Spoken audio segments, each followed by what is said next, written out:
Hey guys, wanted to take a second to do a quick video on the Echo bike and the Assault bike and kind of why we've been picking the Echo bike and making a switch more towards that. Just a review between the two.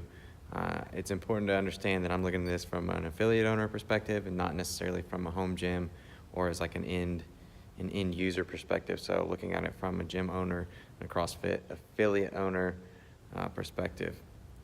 One big thing, the big comparison between the two is price. Everybody always wants to know the price difference. There's not really a price difference between the two. They're both right around that $700, $750 range. You can catch them both on sale and get them for roughly around the same price. Also, you know, when you're looking at that amount of money, if there is a $50 difference, I don't think it's significant for that. So it doesn't really come into play. Price is kind of the same between the two. It's also important to know that they've came with several different versions of both of the bikes now at this point. So the Assault bikes, we have some of the older models. They've upgraded those and kind of made them a little bit better, maybe fixed some of the things that were a problem with them. In the past, they've gotten better at that. And then the Echo bike has done the same. So the Echo bike hasn't been around as long, but they're already in at least their second iteration of that. So they've improved the things that were wrong with that too initially. So this is our Assault bike. This is a newer version of it. We can tell because they added this bar on the front to help with portability. Now this is an older one here which doesn't have that. They also changed the pedals on a newer version of the Assault bike and another newer version that we don't have. They also made the monitor a little bit better. So from the old one here, which we've had some problems with in the past, they now have a newer one that's it's a little bit better build quality, but the pedals are also a little bit different. We look for, that's a rubber plastic pedal, and then they've moved to more like metal, more durable pedal that's going to last a little bit better. So one big difference between the two bikes is the Assault bike is chain driven versus the Echo bike being belt driven. So there's a big difference there in noise. You're going to get a lot more noise with the chain than you do with the belt. And because it's chain driven, there's also a little bit more maintenance with that. So you're gonna have to be checking the tension of the chain, oiling the chain and that kind of thing versus the belt. There is no maintenance with that. So there's another big difference between the two. And another reason that we've started moving more towards the Echo bike is the lack of, or I shouldn't say lack of, but less maintenance with the Echo bike versus the Assault bike. So the Echo, or the, the Assault bike's also a little bit smaller than the Echo bike. We have an Echo bike sitting right next to it, right behind that. You can see that it's quite a bit bigger. So if portability or something like that is an issue with you, if you're gonna be moving around a lot, maybe the Assault bike is a better option for you. They both have wheels on the front, so it's not a big deal to move them around, but the Echo bike is gonna be a little bit heavier. I think it weighs 142 pounds on Rogue's website, where the Assault bike is under 100. So, you know, about a 50-pound difference there if you're gonna be pushing this thing around and moving it around a lot. For us, it's not that big of a deal, even though we have 15 of them to move around at a time. Usually we can get people to help out in classes and stuff and move them around, so it's not a big deal with that. The frame of the Assault bike being a little bit smaller makes it fit a little bit better for your smaller athletes. So if you have someone that's say under 5'3", 5'2", the Assault bike is gonna fit them a little bit better. They're gonna have a better feeling of fit versus the Echo bike. The Echo bike's a little bit bigger, and I even ride my seat height a little bit lower on the Echo bike versus the Assault bike. So the Assault bike I'm on like a 5, the Echo bike I'm on a 4. So it fits a little bit bigger. Your smaller athletes might feel like they're kind of sitting a little bit lower on the bike, or they might not have as good of a fit as they do on the Assault bike. So that's one thing to consider as well if you're under that 5'2", 5'3".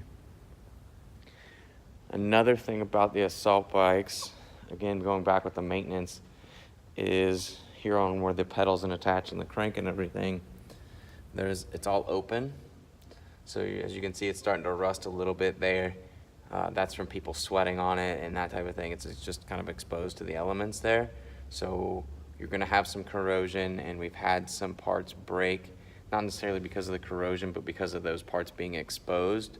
I think is a big reason there, but we've had these cranks down here which hook onto the pedal. We've had several of those break, and we've had to replace them. It's not an expensive part to replace them, but it is a nuisance when you have a bike that's out for a week or so while you're trying to order parts to get it.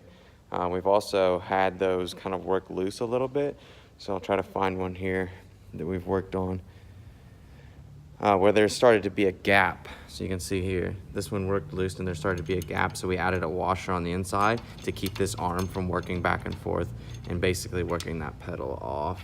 And you hear a lot of like bouncing around and clanging with that. So we added that washer to deal with that. The Echo bike, in comparison to that, is a sealed system. So all of that is sealed behind that plastic there, okay? So none of that's exposed to sweat, dirt, junk, all that stuff, dust that's flying around here, chalk and everything.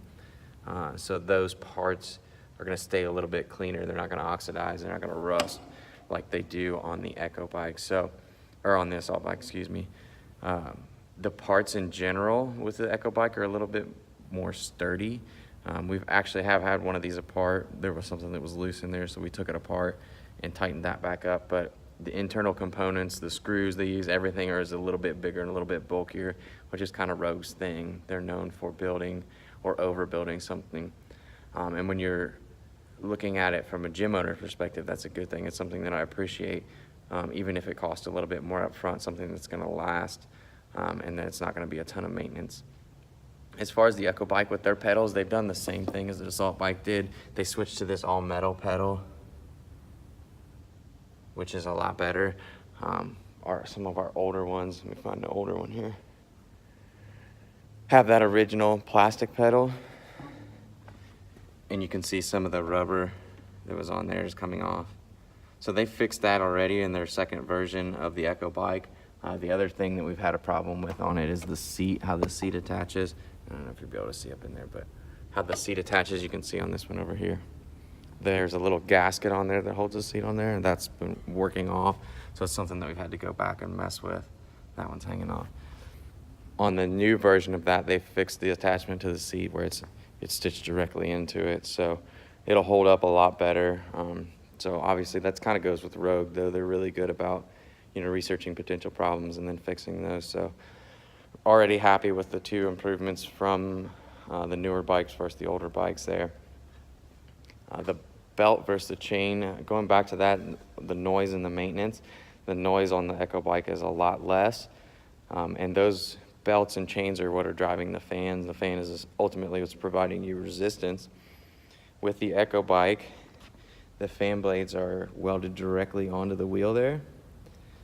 So there's no moving around, no sliding around of those. On the Echo bike, another problem that we've had, or not the Echo bike, dang it, I keep doing that. With the Assault bike, the blades are attached down here.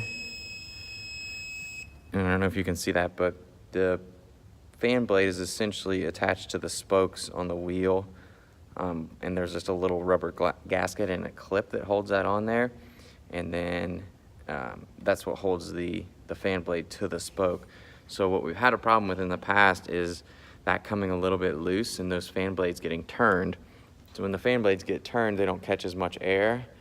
So the wheel spins faster, you get calories a lot easier, and it's not fair in comparison to the rest of them. So I think you can kind of see with this one, that fan blade's turned a little bit.